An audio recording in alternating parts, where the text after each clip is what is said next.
ఇంతవరకు కూడా మనం పరమాత్మని చేరే విధానంలో సత్వగుణము ధర్మాచరణ గురించి చెప్పుకున్నాం.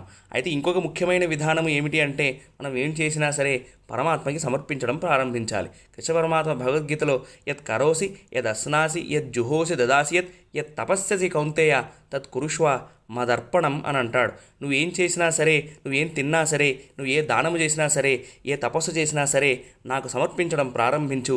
అలా చేయడం వల్ల ఆ చేసిన కర్మకి ఫలితం నీకు అంటదు అని అంటాడు. అలా అంటకపోయేసరికి ఏమవుతుంది అని అంటే మనం ఆ కర్మను అనుభవించడానికి ఇంకొక జన్మ ఎత్తాల్సిన అవసరం ఉండదు. మనం సాధారణంగా ఏమనుకుంటామంటే 5 పుణ్యాలు 5 పాపాలు చేస్తే 5 - 5 0 చేసేస్తారేమో అని అనుకుంటాం. కానీ అది కేవలం బ్యాంకు పాస్బుక్లోనే ఉంటుంది.